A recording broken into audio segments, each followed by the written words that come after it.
Pamahalaan mismo ang magsasabi sa mamamayan na we can bend the law or we bend the law in order to please the people. Hindi po ganun ang konsepto ng batas. Kay may matutuwa o wala, kay masasaktan o sasaya dito sa batas, ang batas ay batas. Because ours is a government of laws and not of men.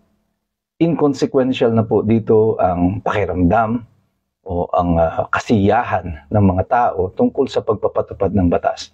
Kaya pag nadidinig mo ito that they are willing to bend the law, naggaling sa isang senador, naggaling sa Secretary of Justice, and now ay Ombudsman, parang napakadelikado nito. Because question dyan is, up to what extent are you going to bend the law? Anong ibig sabihin ninyo ng bending the law? Is breaking my rights part of that bending the law? Para lang makuha ninyo yung gusto ninyo or to satisfy or to please some people in our society. If you are going to please people, sino yung mga tao na yon that you wanted to please? Yan ba yung mga mamamayan? O yung mga ilang nakaupo? O yung mga ilang naaakusahan ng pagnanakaw? Are they part of the people that you want to please? Breaking the law, bending the law, tax avoidance, tax evasion. Hindi ko na sana didiscusin ito kasi parang it's so ridiculous na pag-usapan pa ito sa dami ng mga problema ng bansa natin sa kasalukuyan. Kaya lang, medyo persistent po yung ating mga kababayan na gustong maunawaan itong mga proklamasyon na ginawa ng ating ombudsman tungkol dito sa about bending the law, about breaking the law. Yung tax avoidance at tax evasion na kanyang ginamit ng mga ehemplo. Ano ang kaugnayan nito o gaano kahalaga ito sa mga usapin tungkol sa korupsyon na meron tayo sa kasalukuyan. Yan po pag-uusapan natin ngayong gabi. Ito po muli si Attorney Mike Operario. Kumakailan sinabi na nga, inulit nitong si Ombudsman Boyeng Remulla na about breaking the law and bending the law. At ano daw ang difference? Sabi niya, you can bend the law without breaking it. At ang ginamit niyang example ng pag-bend down ng law is yung tax avoidance as against or versus tax evasion. Tama po siya sa sinabi niya na ang tax avoidance is legal. Ang tax evasion, yun po ang legal. Ang pagkakaiba ng dalawa, ang tax evasion po ay yung tahasang kriminal na hindi pagbabayad ng buwis.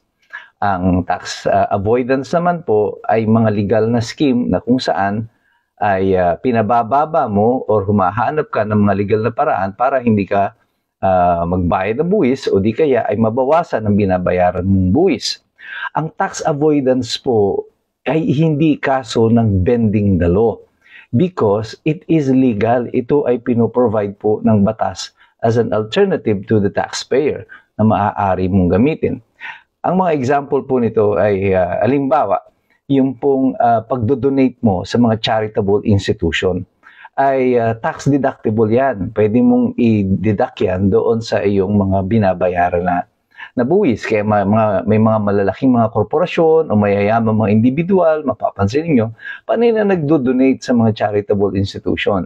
Ang dahilan po dyan, ito po ay tax deductible sa mga korporasyon para hindi mapatawan ng buwis ang kanilang mga corporate income, yung mga shareholders. Ang gagawin nila, minsan idedeklara yan as stock options. Ibig sabihin, parang future pa yan na income kasi stock options lang yan. At dahil hindi mo pa siya actually kinita o hindi siya naging cash, hindi mo pa siya mabubuwisan.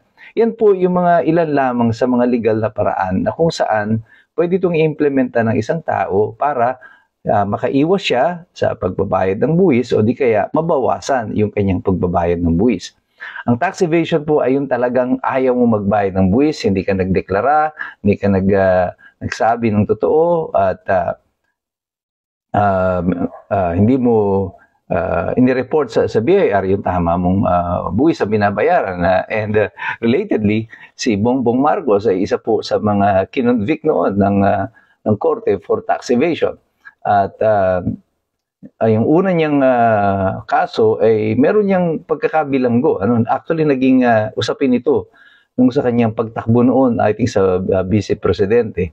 Dahil nga mayroon siyang kaso for which he was convicted involving moral turpitude. However, pagdating sa Court of Appeals, inuphold yung pagbabayad niya ng fine. However, tinanggal yung imprisonment. Hindi na binanggit yung imprisonment, which is very strange, ano? Dahil usually yung magkasama po yung fine at saka yung imprisonment. But, be that as it may, yun na yung naging sitwasyon niya. Yung tax evasion, kagaya niyan, nung nangyari kay Bongbong Marcos, yun po talaga yung kasong kriminal. Ngayon, bakit hindi po pwedeng ang konsepto ng bending the law ay nag-a-apply sa isang demokrasyang bansa kagaya natin? Ang legal principle po na ina-apply sa mga demokratikong bansa is the legal principle that is espoused by John Adams. Sabi niya, ours is a government of laws and not of men. Ang atin daw pong pamahalaan ay gobyerno ng mga batas at hindi ng mga tao. Ang ibig sabihin nito, sa isang demokrasyang gobyerno, demokrasyang bansa, mahalaga na ang mga batas ay naipapatupad ng maayos at ito ay alam ng mga tao to govern their conduct. Ito rin po ang garantiya ng mga mamamayan na hindi aabuso ang pamahalaan because there is a set rules na dapat nilang gabay, hindi lang sa pagsunod ng tao, kundi sa pagpapatupad ng pamahalaan ng mga polisiya na pinaiiral sa kanilang bansa. At hindi ito nakabase sa whims and caprice o yung kagustuhan lamang ng iilang mga namumuno. At yan po ang konsepto ng batas. Kaya nga po, ang legal principle na ina-apply sa atin, at ito ay pinag-aralan din naman ng mga abogado, kagaya po ni Boying Rimulya, at alam niya ito. Sabi diyan, dura lex sed lex. The law may be hard, but that is the law. Maaring hindi mo gusto yung batas, masyadong mapanikil yung batas, pero wala tayong magagawa. Ito ang batas eh. So kailangan natin itong sundin. Kaya ikaw ay alam mo ang batas o hindi, kailangan ka pa rin sumunod dito. Kaya nga yung another legal principle in Latin, na alam din sigurado ito ni Boying Rimulya, yung ignorantia legis neminim excusat. Ignorance of the law excuses no one from compliance therewith. Ang ibig sabihin po nito, sa isang demokratikong bansa, ang batas po ay hindi nilalabag at hindi rin binabali. You don't bend the law in a democracy. You can only exercise this bending of the law. This is only done in the minds of the corrupt and of the despots o yung pong mga diktador. Ito ang mga tao who are so attuned to bending the law, but not in a democracy such as ours.